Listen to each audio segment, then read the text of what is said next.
ಬಸವಣ್ಣನವರು ವಚನಗಳ ಹೇಳ್ತಾರೆ, ಮಾಡಿ ಮಾಡಿ ಕೆಟ್ಟರು ಮನವಿಲ್ಲದೆ, ನೀಡಿ ನೀಡಿ ಕೆಟ್ಟರು ನಿಜವಿಲ್ಲದೆ, ಮಾಡುವ ನೀಡುವ ನಿಜ ಗುಣ ಉಳ್ಳೆಡೆ, ಕೂಡಿಕೊಂಬ ನಮ್ಮ ಕೂಡಲ ಸಂಗಮ ದೇವ ಅಂತ.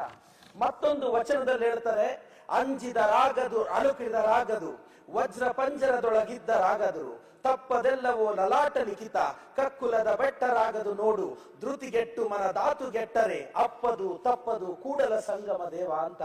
ನೀನೊಲಿದರೆ ಕೊರಡು ಕೊನರುವುದಯ್ಯ, ನೀನೊಲಿದರೆ ಬರಡು ಹಾನುವುದಯ್ಯ, ನೀನೊಲಿದರೆ ವಿಷವಾಮೃತ ಉದಯ್ಯ, ನೀನೊಲಿದರೆ ಸಕಲ ಪಡಿ ಪದಾರ್ಥ ಇದಿರಲಪ್ಪವ ಕೂಡಲ ಸಂಗಮ ದೇವ.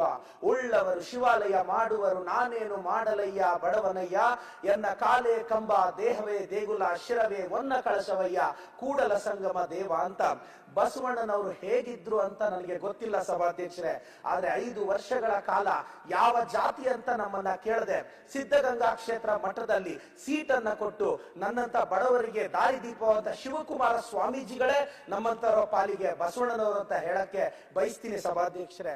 ನಾನು ಈ ಸಂದರ್ಭದಲ್ಲಿ ಸಭಾಧ್ಯಕ್ಷರಿಗೆ, ಎಲ್ಲ ಶಾಸಕರಿಗೆ, ಮುಖ್ಯಮಂತ್ರಿಗಳಿಗೆ, ಉಪಮುಖ್ಯಮಂತ್ರಿಗಳಿಗೆ ವಿನಂತಿಸ್ತೇನೆ, ಶಿವಕುಮಾರ ಸ್ವಾಮೀಜಿಯವರು ವಿಶೇಷವಾಗಿ ಉತ್ತರ ಕರ್ನಾಟಕದ 10,000ಕ್ಕೂ ಹೆಚ್ಚು ವಿದ್ಯಾರ್ಥಿಗಳು 1 ವರ್ಷ ಸಿದ್ಧಗಂಗಾ ಮಠದಲ್ಲಿ ಅಕ್ಷರ ಕಲಿತಾ ಇದ್ದಾರೆ, ಅನ್ನ ಪಡಿತಾ ಇದ್ದಾರೆ. ಸೊ ಶಿವಕುಮಾರ ಸ್ವಾಮೀಜಿ ಅವರಿಗೆ ನಮಗೆ ಬಹಳಷ್ಟು ವರ್ಷಗಳಿಂದ ಒಂದು ನೋವಿದೆ. ಬಸವಣ್ಣನ ತತ್ವಗಳನ್ನ ನಮ್ಮಂತವರಿಗೆ ತಿಳಿಸಿಕೊಟ್ಟಂತ ಶಿವಕುಮಾರ ಸ್ವಾಮೀಜಿ ಅವರಿಗೆ ಭಾರತ ರತ್ನ ಬರಲಿಲ್ವೇ ಅಂತ ನೋವಿದೆ. ನಾನೆಲ್ಲರಿಗೂ ವಿನಂತಿಸ್ತೀನಿ ಸಭಾಧ್ಯಕ್ಷರೇ, ಶಿವಕುಮಾರ ಸ್ವಾಮೀಜಿ ಅವರಿಗೆ ಭಾರತ ರತ್ನದಿಂದ ಹೆಸರು ಬರೋ ಅವಶ್ಯಕತೆ ಇಲ್ಲ.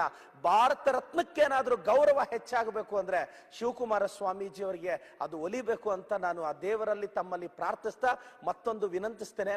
ಉತ್ತರ ಕರ್ನಾಟಕದ ಸಾಕಷ್ಟು ವಿದ್ಯಾರ್ಥಿಗಳಿಗೆ ಸಿದ್ಧಗಂಗಾ ಮಠದಲ್ಲಿ ಆಶ್ರಯ ಕೊಟ್ಟಿದ್ದಾರೆ. ದಯವಿಟ್ಟು ಈ ಸಭಾ ಅಂಗಣದಲ್ಲಿ ಶಿವಕುಮಾರ ಸ್ವಾಮೀಜಿಯವರ ಭಾವಚಿತ್ರ ಹಾಕಿ, ಮತ್ತೆ ಹೊಸದಾಗಿ ಆಗ್ತಿರ್ತಕ್ಕಂಥ ಏರ್ಪೋರ್ಟ್ಗೆ ದಯವಿಟ್ಟು ಶಿವಕುಮಾರ ಸ್ವಾಮೀಜಿಯವರ ಹೆಸರಿಡಬೇಕು ಅಂತ ವಿನಂತಿಸ್ತಾ, ಸಿದ್ಧಗಂಗಾ ಕ್ಷೇತ್ರದ ಮಠದ ಪರವಾಗಿ ಬಸವಣ್ಣನ ತತ್ವಗಳನ್ನ ವಿವರಿಸಿದಂತ ಎಲ್ಲರಿಗೂ ಧನ್ಯವಾದಗಳ ಹೇಳ್ತಾ ಶಿವಕುಮಾರ ಸ್ವಾಮೀಜಿಯವರನ್ನ ಸ್ಮರಿಸ್ತೇನೆ ಸಭಾಧ್ಯಕ್ಷರೇ.